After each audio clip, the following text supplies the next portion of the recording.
Em nosso estudo de hoje, a lição 56 do livro Justiça Divina tem por título Invocações. Ouviste opiniões contraditórias referentes às invocações na doutrina espírita. Adversários gratuitos pretenderam insinuar que nos reuníamos imitando magos e sibilas da antiguidade a explorar sortilégios e filtros supostamente milagrosos. Outros, sem analisar-nos os princípios, entenderam ou acreditar que tomamos os recursos psíquicos para exibição de hipnotismo vulgar, como se categorizássemos os medianeiros da nova revelação por jograis e fantoches. É imperioso anotar, contudo, que toda a formação espírita guarda raízes nas fontes do cristianismo simples e claro, com finalidades morais distintas no aperfeiçoamento da alma, expressando aquele consolador que Jesus prometeu aos tempos novos. Não admitas, portanto, que pudéssemos converter as lições do Mestre em práticas de fórmulas cabalísticas. Todos os ensinamentos do Cristo vibram puros em nossos postulados, com os amplos desenvolvimentos que a codificação kardeciana lhes imprimiu. Em nossas assembleias, hipotecamos o apreço devido a todas as crenças e confissões. Respeitamos os irmãos da cristandade que, em postura determinada, invocam a presença divina e a proteção dos espíritos santificados em prece de confiança e cânticos de louvor. Respeitamos os irmãos do islamismo, que diversas vezes por dia invocam a bênção de Alá. Respeitamos os irmãos do budismo, que por meio da liturgia que lhe é própria, invocam a paz do Sakyamuni Buda, o bem-aventurado. Respeitamos os irmãos do moisaísmo, que por vários preceitos invocam o amparo do Senhor Todo-Poderoso.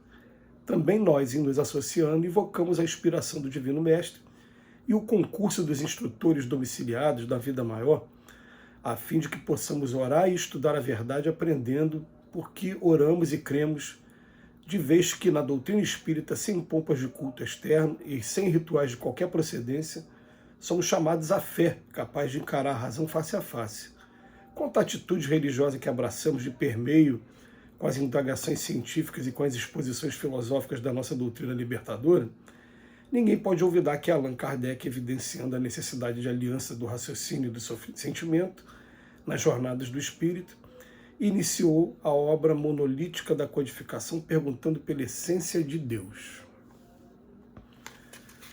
Doutrina espírita ainda é confundida no Brasil com sessões de mediunismo, com lugares em que as pessoas vão receber os espíritos, vão se comunicar com os espíritos, quando, na verdade, o próprio codificador ele teve o cuidado de definir o que é doutrina espírita na introdução do Evangelho segundo o Espiritismo. Ele fala assim: só é doutrina espírita o ensino de cunho exclusivamente moral.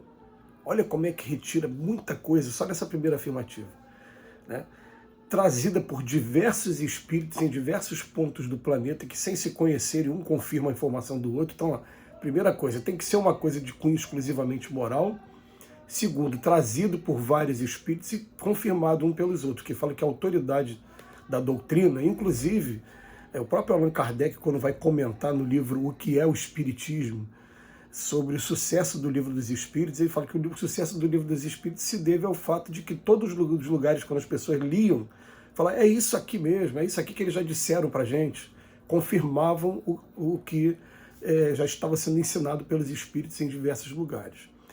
Quando você começa a estudar a doutrina espírita, você vai encontrar a finalidade da mediunidade. E no capítulo do Evangelho segundo o Espiritismo, que fala dai gratuitamente o que recebeste gratuitamente, vai falar assim: a mediunidade moderna, visto que os apóstolos do Cristo também tinham mediunidade, né, ela é uma coisa que é praticada santamente, que o objetivo da mediunidade qual é? É instrução dos homens. É isso que é o objetivo.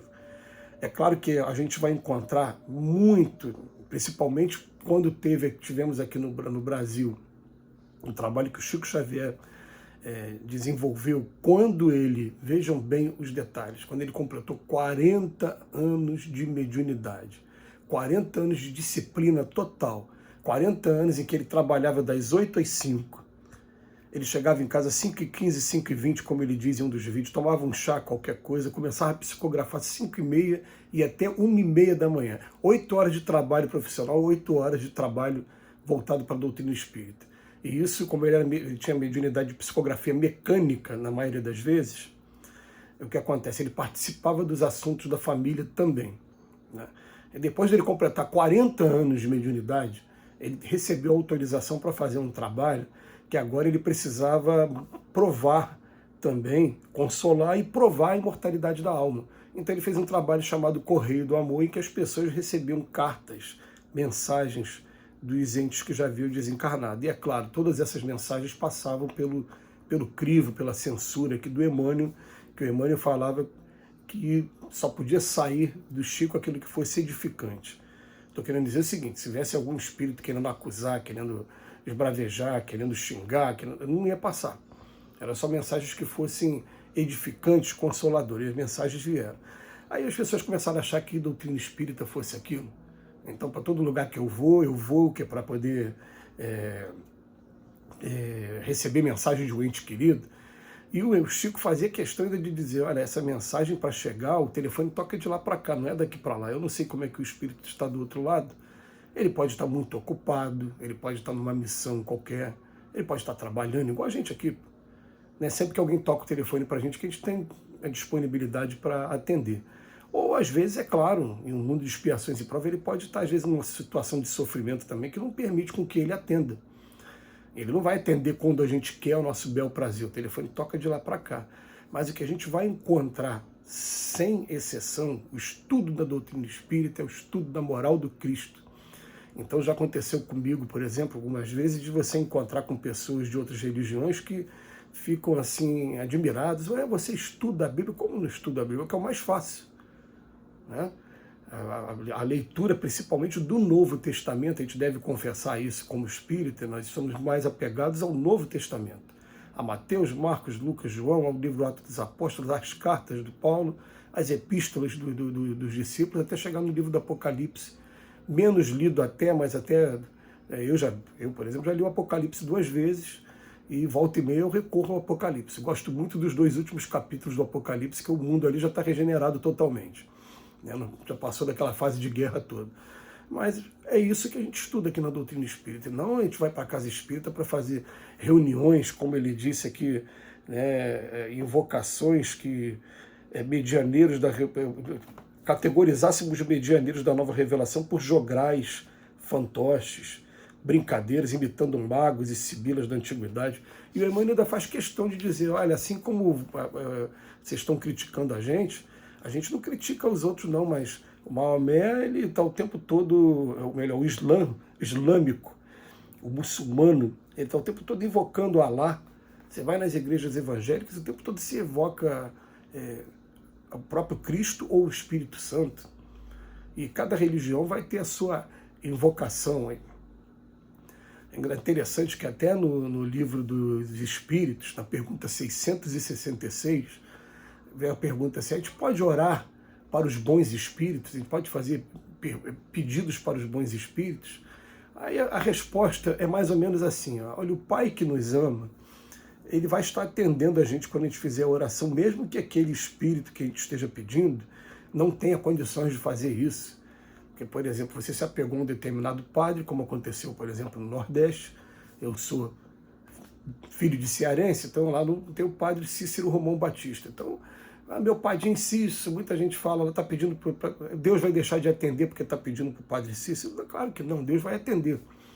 Mas esses espíritos, eles só poderão nos socorrer à medida da capacidade deles. E muitas das vezes a gente pede para alguns espíritos que não têm a menor condição agora de nos atender, sejam porque não tem condição mesmo, às vezes morais, ou seja porque estão em missões, em grandes missões. Eu falo não tem condições morais porque a gente aqui na Terra a gente tem a mania de idolatrar, né? E os nossos valores não são bem os valores cristãos dentro do aspecto de virtude, né? Aquisições patrimoniais e espirituais. Mas a gente vai entender que essas invocações, quando elas acontecem de muito bom grado e sempre para consolar, sempre para nos ajudar, mas o objetivo maior da doutrina espírita é estudar o Evangelho de Jesus, é ser o Consolador prometido. lembrar as coisas que Jesus falou e que tinha sido esquecido e trazer novas informações. Que Jesus nos abençoe hoje e sempre.